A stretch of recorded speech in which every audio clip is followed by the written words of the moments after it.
Marriage proposals. Gee, on telly they're often pretty dramatic things, aren't they? Not usually out of the blue, although there is that one where the old guy turns to Dame Judi Dench and says, "Oh, by the way, will you marry me?" And she says, "Oh, all right." And that's the calmest I've seen. But that's not what people are into. So you might be surprised to know there's a company, might be more, that specialise in helping you with your wedding proposal. My Proposal Co. You can go there and get all the help you need for something really dramatic or really romantic or really different. Fantastic, if that's what you want. So we're going to have a chat to Megan Stark. She's the event manager there, and she must have seen a fair bit. Megan Stark, welcome to Counterpoint. What's the most dramatic proposal you've engineered? Well, we've had quite a few, to be honest, but I'll tell you one of my personal favourites. We have done a private yacht charter with a private chef on board for private dining, with fireworks that went off in the sky, with a very big Marry Me sign and florals everywhere. So it was very, very luxe. Gee, what would have happened if she said no? I know. Luckily she said yes, so we were okay. Have you been at one where there's been a bit of doubt crossing someone's We haven't mind? actually. We've always had a yes. However, we have heard after the proposal is successful that some couples don't make it to the wedding, unfortunately.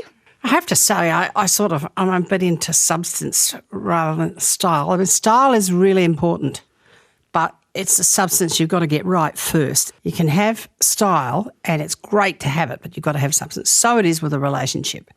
So do you sense anything about the sort of relationship people have when they want to have this big bang thing? I think we still, even though there are some really grand things, a lot of clients also still want to have something super sentimental or important to their relationship. Yeah. So, for example, we did a proposal where there was 1,081 roses in a room, and it was one rose for every day that the couple had been together so far. So things like that are still really grand but very special for the relationship. All the same colour? Yes. Gee, what colour? Red, very romantic. Right, okay. Now, what's the weirdest one? Not weird. I mean, what's the one that the man and the average man or woman in the street would say, gee, that was unusual? Some of my favourites, we've done a skydiving proposal, which was very cool, where we actually organised for a very large banner to be on the ground that said, "Will you marry my dad?" And it had a picture of their dog on it. So when they both came down and landed from their skydive, he saw the sign as he came, and his partner was there waiting on one knee to propose. We've also had some really cool ones with animals. We've done an alpaca proposal before where they... How does that work? So I thought they spat in your face. Yeah. We set up a beautiful picnic at an alpaca farm, and so the proposal happened, and then the couple got photos with the alpacas for their engagement shoot. Now, I think we sent you one that first brought this to our attention, Megan. Yes. It's a guy in Japan. He created, in his car, with a GPS tracker, a 4,000-mile marriage proposal. He wrote across, if you like, Japan and nearby islands, "Marry me," and then a heart with an arrow through it. She said yes, incidentally.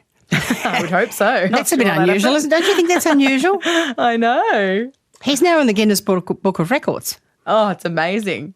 What's the simplest one you've been involved in? A lot of couples don't really want grand. They still want something special, but something that's a bit more them. So a little bit more relaxed, I guess, is the right word. And so, we do some really beautiful, just simple picnic settings where it might just have a really nice view in the background, and they go and sit down, do the proposal, and then enjoy a nice date and have some cheese and champagne afterwards. Right. And you organise photographers and all that sort of stuff? Yes, we do.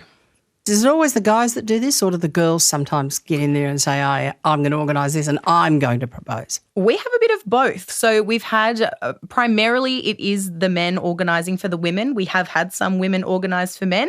And we've also twice recently had a double whammy proposal. So What's that mean?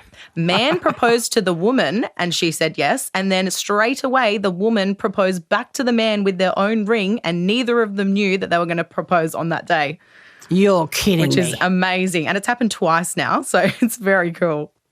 Have you ever left one unhappy or maudlin? No, I think really all of the couples have been so happy afterwards. A lot of them don't see it coming, which is really nice for that extra surprise. Yeah. So yes, no, and especially when we get to watch them as well, we're always beaming, getting to see their reactions after it all happens as well. I'm not so sure about the public nature of this myself. Okay, maybe you know she or he's going to say yes. But do you really need an audience? Isn't this a very personal thing, deciding to spend your lives together? I mean, it's great to get advice, but do they need you and other people hanging around gloating? We kind of had both, I guess. There's some that want it really, really private. So people like that will suggest maybe doing it in a private venue or a hotel room or something where there's no members of the public that are able to see the proposal happen, and then it is really private for the two of them. But then there are other clients who want to do it, in front of the Harbour Bridge or really great places with views that are outside. And obviously in public places, you can't really get away from all those people. So some people love it when the public are clapping and cheering when they get a yes. It's really cool. I mean, I've read some of you. I mean, you must read about international proposals. You know, going to ice skating in the Rockefeller Centre, and someone gets down on their knees or one knee anyway, and sort of the whole skating rink joins in with enthusiasm. Yeah, indeed. That's definitely not a private proposal there. Nothing private about it. Megan Stark, you might have one of the best jobs in the world. I mean, you won't think it on a day when someone says no. Yeah. It'll be bad luck. But, your percentages are pretty high.